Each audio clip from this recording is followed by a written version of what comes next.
everybody? Welcome to another episode of Burgess&Son podcast. I am Zay for life, and this is Burgess. You already know it's Burgess&Son, father and son, like father and son, baby. Welcome back. How you doing this week, Mr. Keith? Just fantastic. How are you? I'm good. We are coming up on the 4th of July, July period. June is almost over. Which brings me to ask, why on God's green earth do you have all this on? What is this? We in Texas in the middle of summer, dude. What's with all this?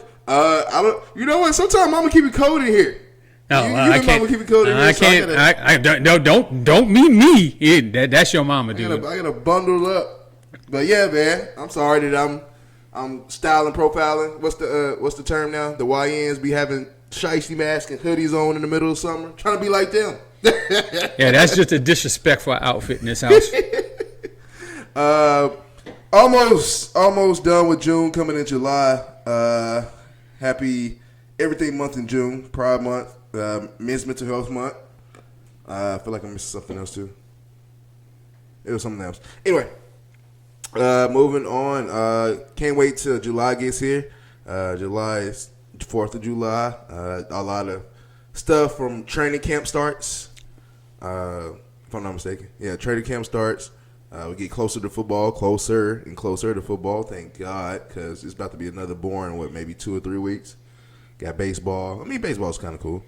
And then, one thing that kicked off the summer was crowning a champion in the NBA. OKC are your new NBA champions of 2025.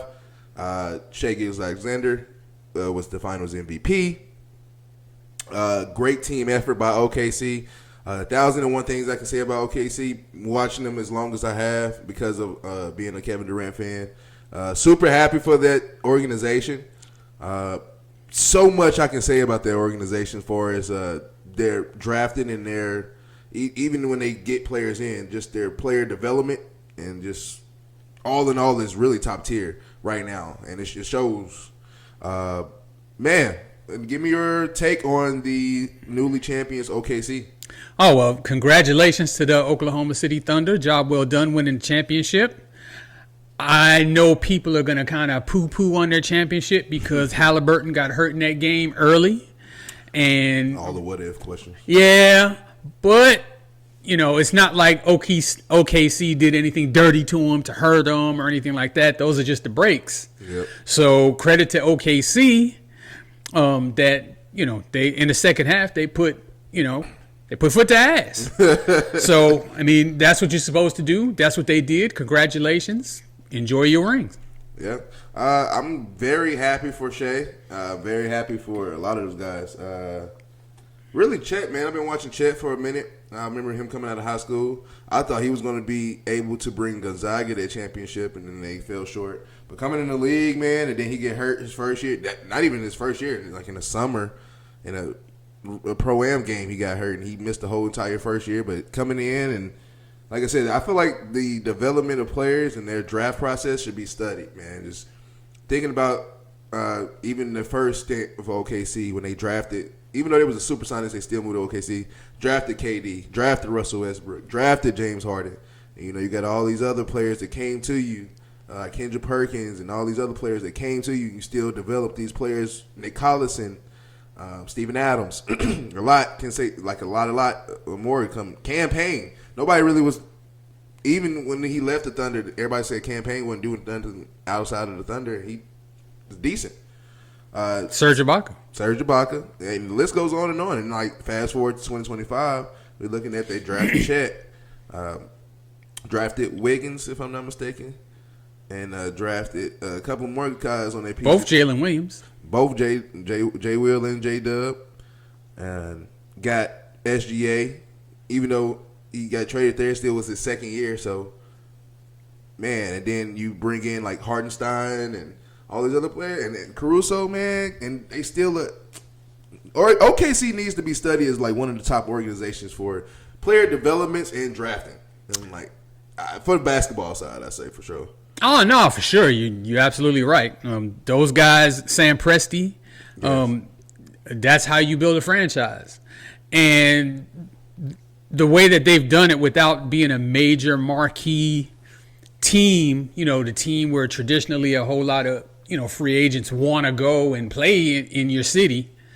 And still they're able to bring in all these young guys and have them gel and play together as a team, speaks to, how things are done in the front office. Yeah. So, I mean, you have to respect that, if nothing else.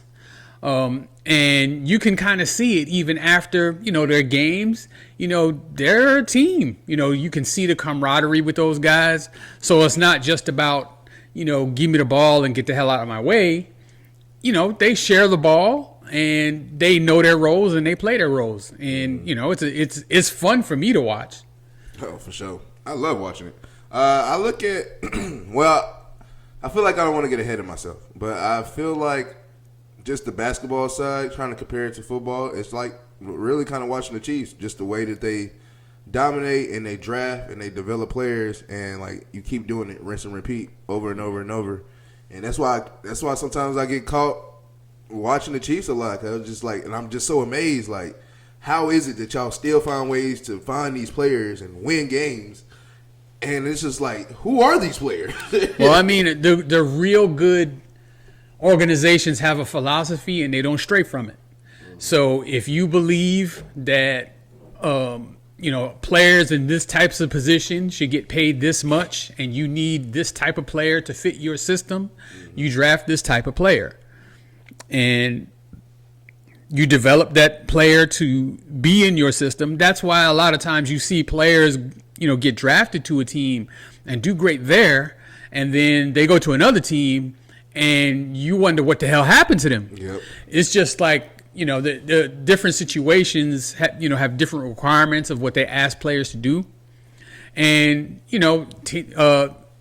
Kansas City Chiefs, organizations like that, are really good at identifying players who will fit their system well.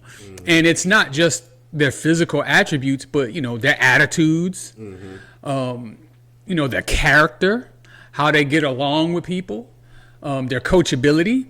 All of those things factor into it. So it's not just necessarily picking the most talented players, but it's picking the absolute best players for your system. Yeah. And if you're true to that, then, a lot of times you'll be successful. Yeah. And I really like it, and I fucks with it. Again, congratulations to OKC Thunder on winning their title. Right now, I would say they are the absolute favorites to win it again.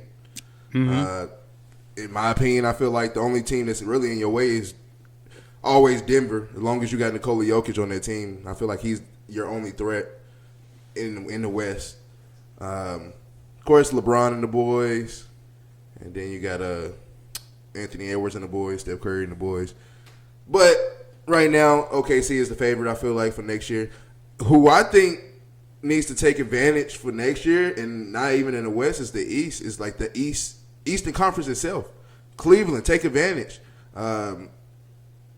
Magic. Philly, you have to take advantage next year. Defending champ, or not defending champ, the 2-year-ago champ, Boston they're out because Jason Tatum is hurt, and when they traded away a couple more pieces, they're not worried about next year. They're worried about the year after next. So Boston is already out. Indiana is going to be out next year. Milwaukee is going to be flirting, but I don't think they're going to be as good, especially without Dame.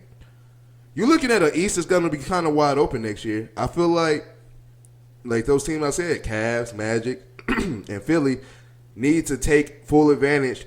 This is your chance to go win that ring.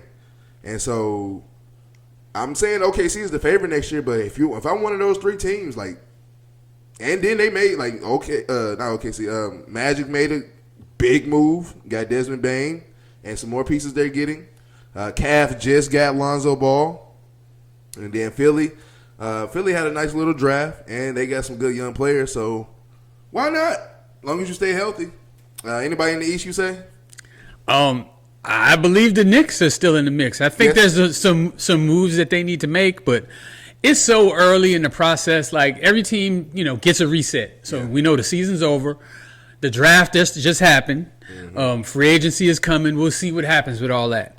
But in the draft, of course, to no one's surprise, Cooper Flag was taken by the Dallas Mavericks with the number 1 overall pick. Mm-hmm. To me, the story of the draft, one of the things that, tugged on my heartstrings, I cannot remember nor pronounce this young man's name out of Duke. The number 10 pick. Malachi. Is it Malachi or something? When he got picked, his outpouring of emotion just, where he came from. And, of course, they did a story on him, showing, where he came from. I think it was in Sudan. Yeah. And, how he came up, didn't touch a basketball till he was 14 or 15 years old. Yep. And now he's drafted in the lottery in the NBA. It's amazing. Amazing. To be honest, the NBA draft is not as exciting to me as the NFL draft. No. I might know maybe the top 3 to 5 players that get picked, and after that, I don't really know anybody, so it's not as entertaining for me. But that was just a great moment because obviously, the NBA draft is the culmination of a lot of young men's dream is to play in the NBA, and that's the night where they get officially inducted into the NBA, and obviously was very, very special and emotional for him. And I hope he does well in the NBA and takes advantage of it. I hope so because I feel like your dream, especially if you're a basketball player, your dream is really to get your name called and be on that stage. Every little kid, especially if you play ball in the park, every little kid had that imaginary shot clock. Time is going down. You got this much time, and you shoot the shot for the game winner, and you want to be on that stage for real. I say definitely he was a good player at Duke, and I think where did he go? Ended up going to Phoenix because Phoenix. He got drafted by Houston, but he's going to Phoenix. Yeah. So I think Phoenix got good. They got a good young player that they can go ahead and team up with Booker with, and I think the Phoenix Suns had a great draft. If you ask me, they got the trades that they needed. We were just it's funny last week we were just making fun of them, all guards. They traded away some guards, traded away some picks, and they got some size and they got some players. So I'm actually excited to see Phoenix next year. But the thing that I took away really from the draft, 2 things. One thing is, like you said, NBA draft is not really as exciting as the NFL draft. So you watch for maybe the first 5 or so picks, and then you kind of just all right, whatever. But I honestly say, man, I was actually in tune with the draft this year. I looked at all the players that were getting took, and I was starting thinking about players that could potentially go and that maybe didn't get their names called. But I look at this draft as we're probably going to be looking down the road in 5 years like, you know what, that was actually a pretty good draft. Not one of the best of all times, but that was a good draft because all the talent that came in, Cooper Flagg, Dylan Harper, Ace Bailey, all of them. Speaking of Ace Bailey, that was my second thing. Have you heard the stuff about him? If I remember right, did his agent or whatever tell maybe the top 5 teams don't pick him, something like that? He had a destination of Washington. That's another place. A couple of places that he wanted to go were places that was really bad that he was going to get his touches and his shots. And so he really wanted to go to Washington, which for somebody who wants to put your talents out there right away, I get it. But at the same time, you got drafted by the Jazz, and I don't know, I'm more of a body language type of guy, a vibe type of guy, and so after he got picked, it looked like he just didn't want to be there anymore, and he was happy, which you should be, but all the jokes are coming out now, oh, he's about to retire or he's going to sit out. I'm just bro, I just don't know how to feel about it because I feel he's a good player, a great player, and I feel like you already put a bad reputation on yourself, and it wasn't. And that's what's sad. It wasn't you. It was your agent that came out and said that he don't want to get picked by y'all. So, but I mean that's because that's what he told his agent. Exactly. The agent represents you, so and that's why I'm saying we look at you as a bad taste in our mouths. Then we just met you, and so we haven't just met you, but the world just met you kind of on this NBA draft stage. I don't know how to feel about it. I feel like he's a good kid, obviously, but I just think this is going to be a bad start for your career right now. It's a bad look. Yeah, let's just be real. This is really bad. It's a bad look when you come in to the NBA and you've never taking a shot or dribble the ball on an NBA court and you're trying to make demands, it just doesn't look good. Yeah. Now, if I were him, of course, obviously everyone has their preferences of where they would like to go or maybe where they think they should go. Mm-hmm. But, ultimately you really don't control that. Mm-mm. So I think the better thing would have been for him to keep his mouth shut. I think there was also issues with him like refusing to work out and stuff like that. Okay. I may be wrong about that, but like it was a bunch of things besides just the I don't want to go to this team or I don't want to go to that team. Mm-hmm. So anytime you start looking like a prima donna, it's always a bad look. You're not going to endear yourself to any organization, and you're not going to endear yourself to any fans. Yeah. So I don't know if he got advice, saying that he should do these things. I think he got bad advice. Yeah. Hopefully he can recover from it. Hopefully, we'll see what happens. Also, too, one thing that made me laugh. He got drafted by the Grizzlies, but trade rights to Portland was Yang Hansen, the Asian guy, the big, tall Asian center. He got drafted by the Grizzlies and, like I said, traded to Portland. But when he got drafted, he was in the top of the stands. He wasn't even down. He was in the stands. He had to walk his big ass all the way down there, to shake the hand and get his hat. But the fact that he was there and had his moment, that was also a cool moment, too. You talked about the center from Duke, but this guy literally there in the stands, got to be with his friends and everybody, and he was in the stands, raised his hand, came down, everybody embraced him. I really didn't know about him until that draft, and so I started looking him up more.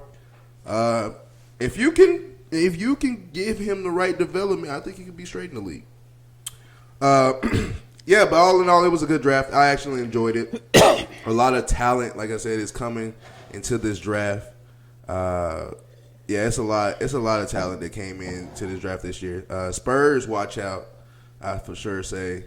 Suns, like I said, watch out. Brooklyn also had a good draft. Watch out for Brooklyn. What's next for us, Mr. Keith? Well, we're going to shift gears and go to Major League Baseball. However, we're not really going to talk necessarily about the game. So I don't know if you saw earlier this week, there is a player on the Arizona Diamondbacks. He's a second baseman. His name is Kettle Marte. Kettle Marte. And there was images of him being consoled on the field by his teammates and coaches because he was crying because there was a fan who was heckling him about his deceased mother. Damn. And that fan was ejected from the game and has actually been banned from all Major League Baseball parks. Sheesh. It has not been confirmed, at least to my knowledge, exactly what was said. It had to be something. Well, it had to be pretty damn bad. But just to give you a little background on Kettle Marte, his mom passed away in an automobile accident in 2017. Marte is Dominican, and in that culture, I mean, I guess really in all cultures, moms are held in very high regard. But in their culture, it is like a son's responsibility to like support and retire your parents. And she passed away before he really, started making money in Major League Baseball, and he didn't get that opportunity to give her the lifestyle that he's capable of giving now, which I guess would hurt anyone if that's your goal. I know personally, my mom died 2 years ago. Just the fact that she's gone hurts. Yeah. If I'm being blunt and honest, though, there is not shit anybody can say to me about my mom that could really have me upset. Yeah. Because I know my mom, and I know me and my mom's relationship. So I sympathize with them, because obviously it jarred him to the point where he's crying on the field. I'm pretty sure he did not want to be doing that. Yeah. So, but I'm very sympathetic to his, how he's feeling about it. Yeah. if I try to personalize it, I really can't relate because I would never react that way. But that doesn't mean that he reacted wrong. Yeah, yeah. But the bigger issue to me is fans just saying wild shit to getting away with some bullshit. Dude, saying stuff, yelling it out, yelling out stuff that you would, if you were in a room one-on-one with that person, you would never say it. Never say nothing. You would never say it. Charles Barkley said it best. I definitely back that up. Just let the players go in there and whoop their fans' ass. Like let it be known. You can't press charges. Mm-hmm. You can't do anything. Just let me whoop his ass, and then I bet you he won't say nothing. Not even just to me. He won't say nothing to nobody. Not even a high school athlete. So yeah, like one thing I have always said was, you gotta. They teach you from the beginning. Like people, we know the people who control what they can control, and sometimes we can't control a lot of things. When you sit here as an athlete, when you sign up for something and you want to go professional at it, if you're good enough to go professional at it and you sign up for it, you have to come with the consequences that happen. Injuries, shit talking not only between the players, but also the fans. The fans say some off-the-wall shit.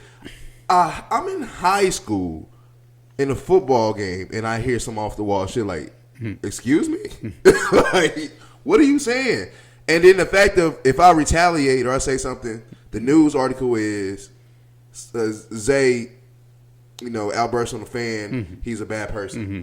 You don't know what the fan said to me. Mm-hmm. You know what I'm saying? And so, like, you got to be ready. But at the same time, it's no excuse for these fans to be fucking talking. Just because you can talk and think you can say what you want to. Not that personal. Yeah. And I mean, like, to have him crying, I just have to believe that it was something deeply personal that was said.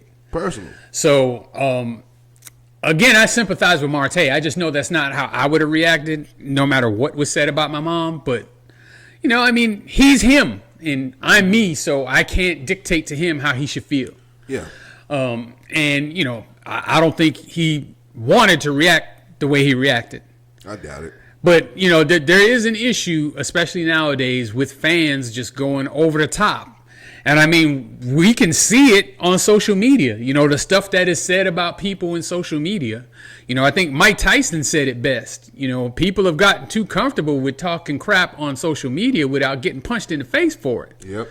So, you can hide in this. Well, I wouldn't say hide in the stands, but you can be protected in the stands and say whatever. Yep. But there's consequences to you acting like that. And for that fan, he can't ever go to a baseball game again in his life. Hey, well deserved for that, because you just know not to say no wild shit and you keep doing wild shit. And that's another thing. People just be literally got too comfortable, man. You just be talking bullshit.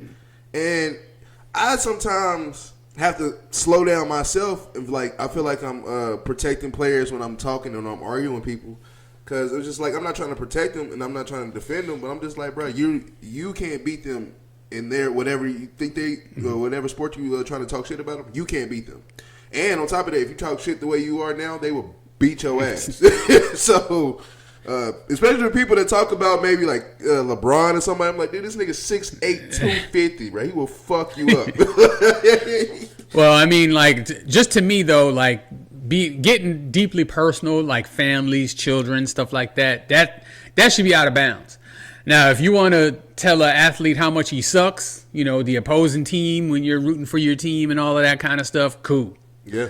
But, if you're researching their life to trigger them on some past trauma, I think you're intentionally going over the top. Over the top. And I don't see nothing wrong with it. And then sometimes, but what's also kind of crazy? That some of those big time people, even if it's athletes themselves or stars, they can get out of pocket. I remember when Shannon Sharp was arguing with the Grizzlies, and at one time, and it's just like, bro, like you're supposed to be here as a fan. Why are you over? And you were Shannon Sharp. Why are you arguing with these people? You know what I'm saying? Some people kind of can be fans can be wild. Like, fan stands for fanatic. So let's all remember that. They can be wild, man. I know I done said some crazy shit watching the Titans game, but I have to catch myself. All right, y'all already know what time it is. Time for the best segment in the world, soon to be known as the best segment in the world. Way Back Wonder. If you're new here, Way Back Wonder is where the OG tells the young buck stories about past athletes that I just didn't know about, I never heard of, or I was too young to understand who they are. Now I'm older now. I got you. All right, who's our Way Back Wonder today? This week's Way Back Wonder is the magnificent Dan Marino, one of the all-time great quarterbacks ever touch the football field. Dan the man. Played his entire NFL career with the Miami Dolphins. Played in college at the University of Pittsburgh. I don't know why I thought he went to Ohio. Well, Pittsburgh's near it. But he had an outstanding career at Pittsburgh. Okay. It was, kind of a foregone conclusion that he was going to be a very high draft pick. He came out in 1983, and I think he actually slipped down in the draft. He was, I think, the 5th quarterback taken. Like, he was picked like 27th in the first round. There were like some quarterbacks that shouldn't have got taken. Yeah, and there were some good quarterbacks that got taken, but probably people that you've never heard of. I think Tony Eason got picked in that draft. Todd Blackledge, I think, got picked in that draft. Ken O'Brien. Got me there. Ken O'Brien was an okay quarterback. And then Dan Marino, I think there was another quarterback I'm forgetting about, and then Dan Marino got picked. Out of those, I think John Elway got picked in that draft too. John Elway's number. No, yeah, he got picked first overall. We all know John Elway is an all-time great as well. Did not know he went to Stanford. Yes. So I'm not sure why he slipped in the draft so far. Because it was rumored that he was, top 5 type pick. Mm-hmm. But, of course, he went to Miami and immediately had an impact. So his rookie year, I don't think he played a whole lot. But his second year, he broke out. He set NFL records in his second year in the league for passing yards in a season that stood for a long time. For touchdown passes in a season, I think it was 48, which was the record for a long time, up to Tom Brady broke it when Tom Brady had Randy Moss. Mm-hmm. And then, of course, Peyton Manning has since broke that record. But he was... It was most touchdown passes? Yeah, okay. 48 in a season. And 16-game season.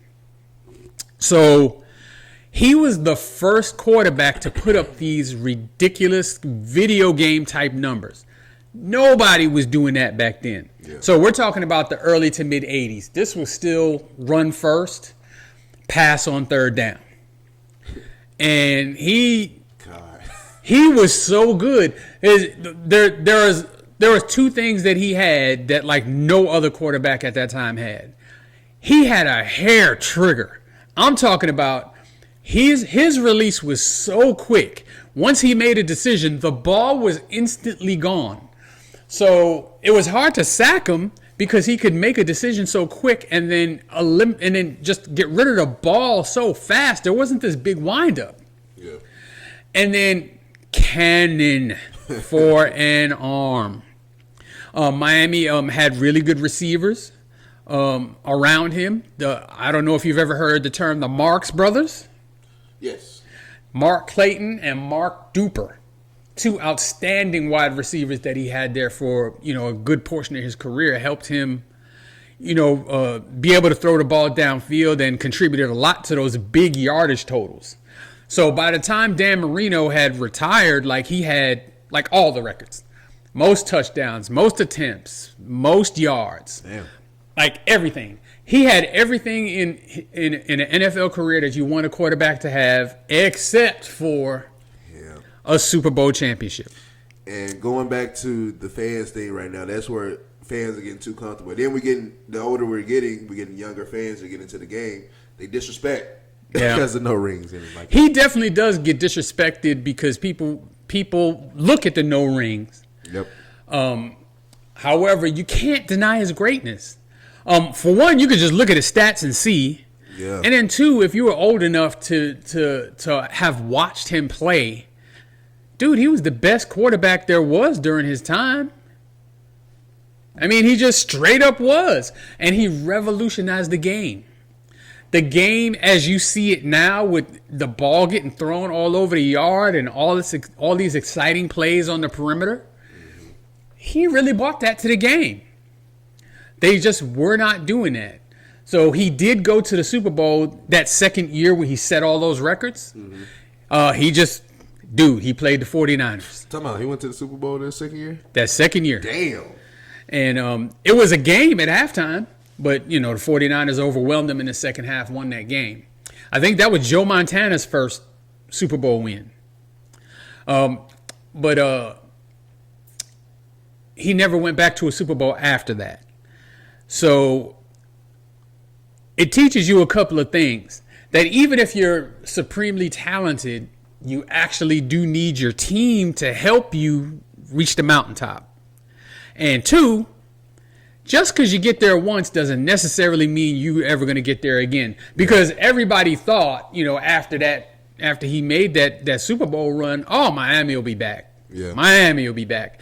And true enough, they had good teams year after year, and they won their division a few times and, might have been favorites to make or win the Super Bowl, but they never got there again. Damn, that was his one and only Super Bowl appearance? That was it. Damn, that sucks. But, he's regarded, as an all-time great quarterback, and rightfully so. He's up there with the best of them. The only thing he's lacking is, the Super Bowl championships. Yeah. But I don't think that should diminish how great he was as a quarterback. Because there are some mediocre quarterbacks who have Super Bowl rings. Yeah. So, we need to do a list on them. Mediocre quarterbacks with Super Bowl rings. But yeah, he was a really special player. The fake spike touchdown. He was the first one to do that. That was crazy. Crazy. That's still a crazy play, and I look at it, and you can tell with older film, it's just like, dude, how old are they? He was doing this shit. Yes. Yeah. And of course, growing up in New York, of course, we didn't have the TV coverage back then that we have now, where you can pretty much see any game you want. Yeah. But growing up in New York, of course, they played the Jets twice a year, and I did watch all the Jets games, even though I wasn't a Jets fan. I just love football. Yeah. So I did get to see him guaranteed twice a year. And, dude, he was always great. The 1985 Chicago Bears, if you remember, they had a historic defense. That year that they won the Super Bowl, they went 15-1. Guess who the one was? To Miami. Miami Dolphins. Dan Marino ate them up. Damn. So at the time, the Bears had a very high pressure defense called the 46. Mm-hmm. So basically, they would pretty much blitz on every play. They would just send 7-8 guys after the quarterback on every play.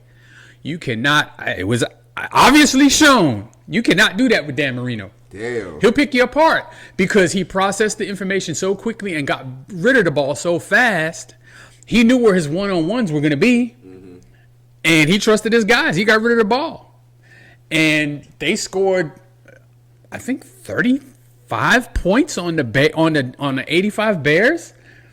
Just for reference, the Bears that year in the playoffs, in the NFC playoffs, won both of their games by shutting out their opponents. I want to know what week that game was. It was like week 11. It was kind of late in the year. Because I bet they lost that, and I bet Mike Dicker was pissed. I'm pretty sure he was, especially the way they lost because, dude, their defense just couldn't hold up against them. And they just kept going after that. And I mean, that was... shutting out everybody? Dude, and like I said, in the playoffs, I believe they shut out the Rams, who had Eric Dickerson. And then they shut out, I think, the Giants. So, they bludgeoned teams. And he lit them up. That's crazy. He lit them up. So, much respect to Dan Marino, who, like I said, he gets forgotten in a lot of these talks about who's the greatest quarterback. But supremely talented and was, one of those kind of players who was like, the first. Yeah. He revolutionized it. He was the first to put up these ungodly numbers. The first to throw for 5,000 yards in a season. I mean, it was so far and few between that he did it in 1984, I want to say. He threw for 5,000 yards, and nobody did it again until like almost 2000. Damn. It's crazy. Yeah, you definitely set yourself apart from everybody. So, yeah, much respect to Dan Marino, even though, like not a fan of the Dolphins, but I am a fan of greatness, and he was great. Yeah, always a fan. Always good with the way back wonders. As you know, I always have questions or statements at the end. Dan Marino, definitely a great quarterback. Would you say definitely probably the best quarterback without a Super Bowl ring? I would have to look at a list, but I can't think of one better right now. Yeah. So I would say yes right now. Okay. But I'm pretty sure if I took a look at a list, I might have. But I feel pretty secure in saying he's the best quarterback that does not have a ring. Okay. And also, quarterbacks taken. John Elway was number one. Even though he wasn't a quarterback, still he was taken number two. Eric Dickerson. Todd Blackledge. Jim Kelly at 14. And at 15, Tony Eason. The weird thing is Jim Kelly didn't even initially play for them. He went to the USFL.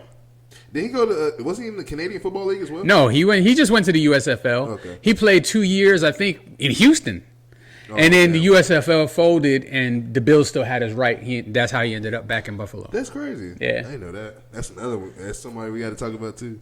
And then the last quarterback taken before him was Ken O'Brien. Yep, that's he was the quarterback of the Jets. And like I said, he was decent, but he wasn't Dan Marino. So those are your quarterbacks that was taken before him. Only one I can say that was really well. Okay, besides John Elway, definitely Tim Kelly. I can say was a pretty good, decent quarterback. No, yeah, he was a really good. I mean, dude, coming out of college, all five of them guys were really highly regarded. So it's no surprise that all five of them got picked. It's just that Dan Marino was supposed to be top five, and like he fell all the way down there. It was still good though. Wayback Wonders, y'all go check out the other Wayback Wonders we have. They're all good, but this one was real good. Dan Marino. Shout out to Dan Marino, dude. Like you said earlier, a lot of people kind of try to disrespect him because of the no rings, and there's a lot of athletes out there that's like that. But the fact that I feel like Dan Marino was one of those quarterbacks that you can literally make an all-time great list and put Dan Marino at quarterback and nobody be mad about it. And so I know the receivers wouldn't be. Yeah, for sure. Definitely wouldn't be. I look at really kind of, and like you said, his numbers was eye-popping. To be honest, if he won rings, you're looking at maybe he was the first Patrick Mahomes. Because Patrick Mahomes the one that I've seen, especially the first one, what was it, 50 touchdowns, 5,000 yards in the same season? Mm-hmm. Gunslinger, just slinging them over. Just go ahead. And I look at them two kind of having a nice little same, kind of similar career. But, yeah, good. Thank you guys for watching us on the Wayback Wonder for Dan Marino. And Dan Marino, thank you so much for being there. And not only being there, doing what you do, man. I just give so much praise to guys like Dan Marino because, man, you help revolutionize the game of football, and sometimes we take it for granted. Mm-hmm. We are kind of comfortable where we are, and we don't get the right praise. So thank you, too, Mr. Keith, for praising that, man.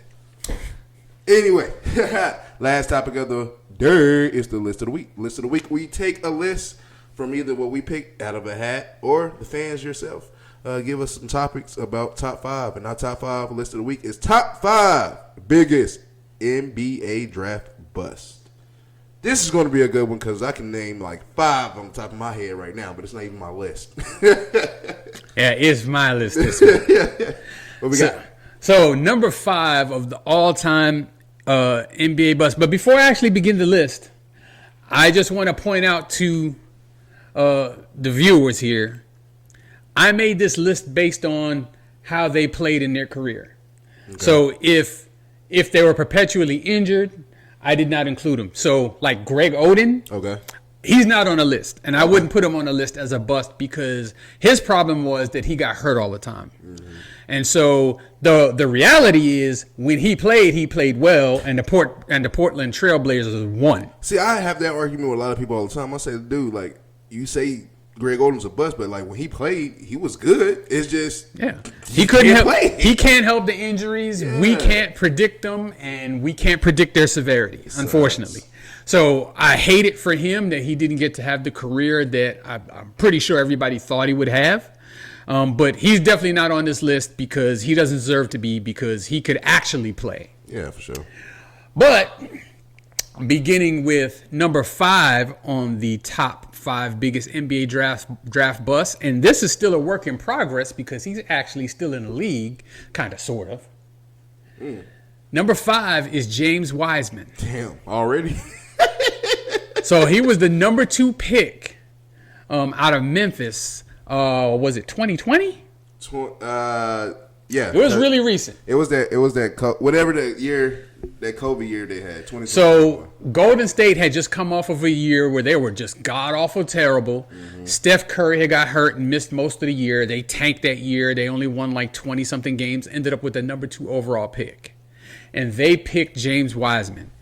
And the consensus was Golden State's back. Yep. They got another dynasty coming because they got James Wiseman. They got a big man now. Mm-hmm. Trash. Who else came out in that draft? James Wiseman. Wasn't that also Anthony Edwards draft? Possibly. I know James Wiseman was the number 2 overall pick. I think it was Lonzo's draft, if I'm not mistaken. So he did have some injury issues, but generally speaking, when he saw the court, he just didn't perform well. It turned out eventually that the Warriors gave up on him and traded him to Detroit, I want to say. Does that sound right? Yeah, he was on Detroit for a minute. And I think they ended up giving up on him, and either they relegated him to the G League or they sent him to some far-off Indiana Pacers. He was just on the Pacers this past year. But he wasn't on the finals roster, was he? Yeah, but he was like he was one of the ones they would call up from the G League. Okay. So, like, he wasn't on their regular roster. I was about to say, I know he wasn't in their rotation because I did not see no James Wiseman. But I don't know. Anthony Edwards, James Wiseman, LaMelo Ball, Patrick Williams, and Isaac Okoro. And already James Wiseman, he's not shown any ability or any promise whatsoever. Wow. I'm very comfortable with him at 5 on this list. And as time goes on, he could creep up further. Damn, bro. That sucks, bro. You could have literally had Anthony Edwards. No, he was number 1. You could have had LaMelo Ball. Okay, keep going. Number 4 is out of the University of Gonzaga, Adam Morrison. Dude, oh man. This is Michael Jordan's biggest mistake. Biggest. Hey, well, he made a bunch of them as a GM. Like, let's not act like Adam Morrison was the only one. He's just the one that happens to be on this list. But in college, he was cold. That dude was sick. Dude, I used to love him. That dude was averaging 30 in college. It was a foregone conclusion that he was going to be like a perennial all-star. Like, almost like a can't miss. And he got to the NBA. He missed. He missed real bad. And so, he never really panned out. He was never even really a serviceable rotation player in the NBA. So he didn't work out at all in Charlotte. He was on one of the Lakers teams that won a ring. I remember that. But he didn't really play. No. And his NBA career is really not anything to speak of. Dude, it's bad. And considering how great he was in college, we're talking about somebody who was, 28, 30 a game for the entire time he was in college. and then gets to the NBA and you don't see any of it. Shit the bed. So he is number 4. He just obviously didn't pan out at all. And I hate it for it. I used to, like I said, I used to love watching him in college. I thought he was so cold in college. I just thought he was going to come in and just be. But I feel like that speaks to the organization. Well, like I said, Michael Jordan made a lot of mistakes as a GM. You kind of got to wonder sometimes, was it the player or the organization? You can make the argument, but as high as he was picked for the career he produced, massive disappointment. That Bobcat era was kind of crazy. Yeah. And Charlotte, to this day. To this day, it's getting bad. But anywho, moving on to number 3. Mm-hmm. And I was living in Los Angeles at this time when they picked him. He was picked by the Clippers. I want to say he was the number 1 overall pick. He was a center. Okay. His name is Michael Olowokandi. Now, I didn't actually know a whole lot about him before the Clippers picked him. But apparently he was supposed to be supremely talented and gifted, and they admitted it was kind of a risk, but his upside was too high to pass up. The great Elgin Baylor was the GM of the LA Clippers at the time that pick was made, and just knew that this guy was going to be great. Sometimes them Hall of Famers just be picking wrong, don't they? He picked wrong this time for sure. Because dude was garbage. Like from the very beginning. First overall pick. Yep. Number one pick overall. You can't blow that pick. You got to at least get a good player. If you don't get a superstar, you got to get a good player. To have the number 1 pick and pick somebody who can't play is crazy work, as the kids would say. Number 1 overall pick, and you was on the all-rookie second team. I mean, but his career didn't pan out to anything. No All-Stars. I don't even know how long he started with the Clippers. They didn't keep him long. I think they got rid of him pretty quickly. You know, they realized on pretty much all of these guys, you know, the teams realized they had made a mistake pretty early on and moved on from him within a couple years. So, you know, when a team picks you that high and gives up on you that quick, that's a massive failure. Yes. By the organization and maybe by the player. And, of course, at that time, the Clippers were god-awful terrible. I mean, they had the number 1 overall pick, so. You got to be terrible to get that. Yeah, to be in the lottery, you got to be bad. But he was really bad, and it was kind of a head scratcher at the time. Like, people were like, what? Who? What? But, yeah, Michael Olowokandi, number 3 worst or biggest bust in NBA draft history. Jesus Christ. Number 2, we're going to go to the Detroit Pistons for this one. And this one hurts in a multitude of ways for Detroit. First, they were coming off an NBA championship when they picked them. So they had just beaten the Lakers, Shaq and Kobe, with Gary Payton, with Karl Malone. They had that team and beat them in 5 games. Bludgeoned them. Embarrassed them. Basically broke the Lakers up because after that series, Shaq left. Mm-hmm. And so they went into that draft with the number 2 overall pick.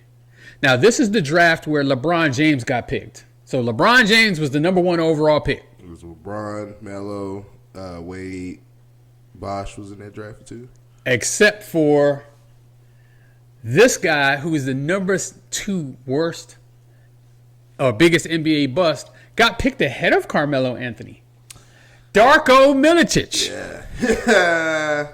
So he was a 7'2" center out of Europe. I don't know exactly which country it was. Young guy, obviously, and was supposed to be, the next big thing. Not playing on words here since he was a center, but he was supposed to be, a really good center for long term for the future, a superstar, ultra talented, came up in that European style, so he was supposedly a pretty good shooter, passer, right? Kind of a more skilled player than a lot of American centers. Yeah. None of it ever panned out. Now, when you consider that they were the defending NBA champions, and they had the opportunity to pick Carmelo Anthony. I don't remember how they ended up with the number 2 pick. But, coming off. Carmelo, and yep. Had any one of those. Any of them. Now, I think their justification for not taking Carmelo Anthony was at the time they had Tayshaun Prince, who was their starting small forward. And maybe they didn't want to break up the chemistry. That team was kind of put together a certain way, where it was defense first. And they didn't have, like one guy who was, dropping 25, 30 a game. They had Billups. They had Rip Hamilton. They had good players. They just didn't have that one great player. And I think they were trying to balance their roster out instead of just picking the best player available. And, maybe they thought Darko was better than Melo. I don't know. But they were dead wrong because Darko was garbage and had no type of speakable career. I don't think at any point in his career he even averaged 10 points a game. Again, they gave up on him pretty quick, and he bounced around the league. When you're the number 2 overall pick, you're going to get some chances even if you bomb out someplace just because you were a top pick. Yeah, and you were highly regarded, and there's a reason because there was raw talent or measurables that are kind of favorable to success in the league, but he just never lived up to any of it. He just couldn't play. Trash. And I mean, you can't say he went to a bad organization. He went to an organization that just won an NBA championship.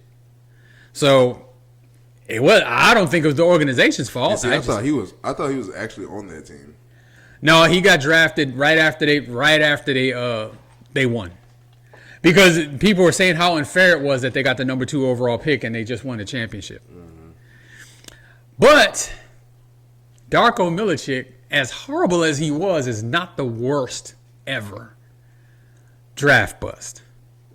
That distinction belongs to the actual number 1 overall top NBA draft bust, and that's Anthony Bennett. That dude. You know what? It's so bad that you just can say his name and you don't have to say anything else. That's all I gotta say. Anthony Bennett. Thanks for watching, everybody. If they're See, now he's a human being, and we just talked about fans talking crazy about players.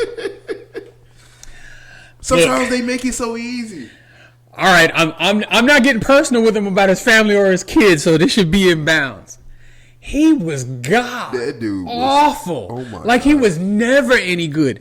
And it was kind of questionable. That was kind of a weak draft overall anyway. There wasn't necessarily a consensus number 1 overall pick. So in his defense, it wasn't like any team that got the number 1 overall pick would have picked him. It just so happened that year to be the Cavaliers, and they thought he was the best player available, and they took him. And boy, were they wrong. God, awful. He was really bad. This is the epitome of a draft bust because you invest the number 1 overall pick in a player, and they cannot play. And they cannot play. So it's not that he got hurt. It's not that injuries debilitated him. He was just trash. Dude, he wasn't worth the number 1 pick. Period. And he was so bad that he wasn't worth any pick. So I mean, it's when you pick a guy number 1 overall and he is just not an NBA player. Cleveland is all I got to say about that. Cleveland. It's bad. I'm looking at it now. It's bad when you get picked and you only play for that organization a year.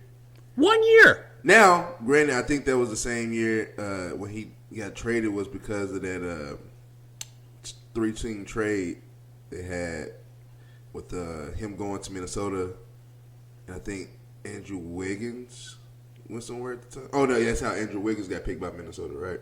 No, that's how Andrew Wiggins got picked by Cleveland. By Cleveland, did to Minnesota. Yeah, okay. And then got traded to Minnesota when they got Kevin Love. Yeah, and then like all of that, and I think that trade was because LeBron came back. Yeah. But even then, still 1 year. Bennett was gone before LeBron came back.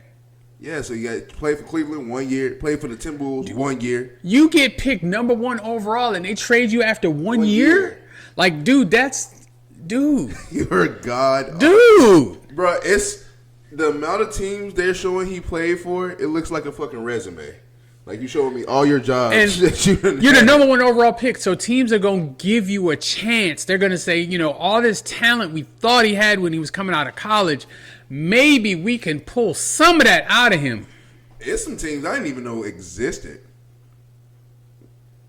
His shoot J. Cole Lioneers? I don't even know what the hell that is. I mean, it's probably in Europe somewhere. I don't know. What city is it? Somewhere in China.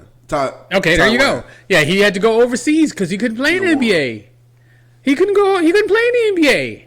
So, you know, there's a lot of NBA players that, you know, when their career ends, they go overseas and, you know, play in China, play in Italy or whatever, in Greece or somewhere, you know, but they've had long careers by then. They're just, you know, kind of old and, you know, they can't play in the NBA anymore, but they've already had a successful NBA career and they just don't want to give up basketball. So they go to Europe to continue playing for a little while. He had to go because the NBA didn't want him. Trash. And then I'm looking at the list of teams too. Apparently, these European teams didn't want him either. Dude, it is bad. He went to 3 teams in the span of a year, twice. Dude, and you know what? If he walked in this door right now, I wouldn't even know who he is. I couldn't pick him out of a lineup. That's how much of an also-ran he is. Like, dude, who is Anthony Bennett? I mean, in a while, he's absolutely going to be forgotten just because of over time. Like, people are just not going to remember who he is. But, I mean, dude, you're the number 1 overall pick. You got to make at least some name for yourself besides being the worst at something. Dude, I feel so bad. I'm so sorry because, man, like, literally, nobody knows who you are. At this point in time, just because we was there, we lived through it, we know Anthony Bennett. But you talking about kids that are going to be 15, 16 years old. Who is Anthony Bennett? Yeah, what's an Anthony Bennett? What is Anthony Bennett? Is crazy. He's a basketball player? I ain't never heard of him. Like, yeah. Oh my God. It's a shame for him. What I do hope for him is that he saved his money, that he made his money. I hope to God he made his money because I don't ever begrudge anyone, you know, making money.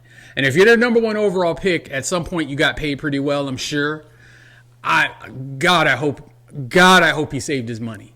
I hope he goes and try to coach somewhere because you got to make up for whatever the fuck this was.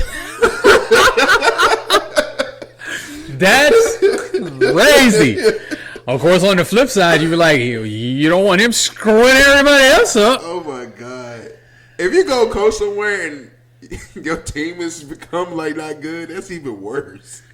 I mean, he would probably have a very short leash as a coach or any type of job in any kind of athletic organization with that type of failure in his personal athletic career. Dude, and I mean, honestly, you have to classify it as a failure. I mean, he's probably done better at life than I have, so I'm definitely not criticizing Anthony Bennett as a human being, but as a number 1 overall pick. Garbage. Yeah, that was god awful terrible. But let's think about how lucky Cleveland has been. Didn't they get like that number 1 overall pick like 3 times in 4 years or something? Dude. And only one of them really only ever did anything for them, and that was Kyrie. Because they had Wiggins, but they traded him before he played a game because of LeBron. And then of course they had LeBron way back when. They had and then they had Anthony Bennett, who did play for them, and they probably wish he didn't. You just don't show up. You help us, but not showing up to the games today, dude. And remember, because Kyrie was on that team, they thought Kyrie and Anthony Bennett was just about to be the next best thing. No. Kyrie was. Man, I feel so bad and so sorry for him, man. But like I said, I hope he's got his money together. Is all I can say. Is I hope he's got his money. Like people like even NFL busts like Jamarcus Russell. Like he made $50-something million in the league. I hope he's straight. I hope so. I just hope he's straight.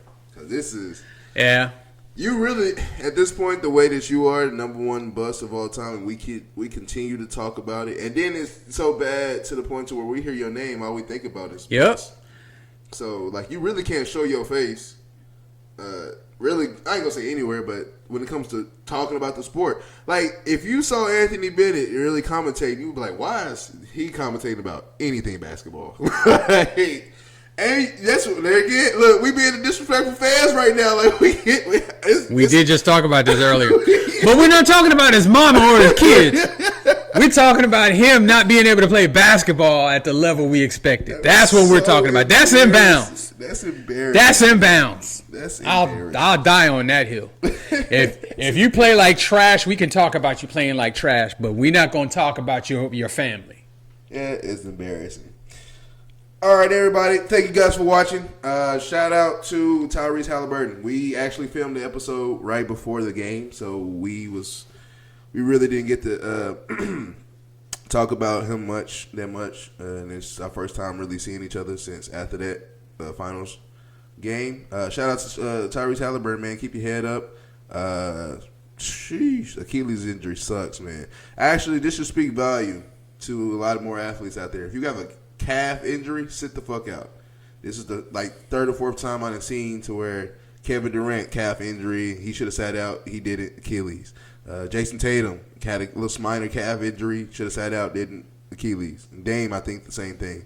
And now Tyrese Halliburton. So if you got a calf injury, I would suggest that you might want to sit out and heal your calf, because I never really thought about it. I thought because it was a calf, Achilles kind of, but that kind of ties in. Mm-hmm. If you know the human body, it kind of works together.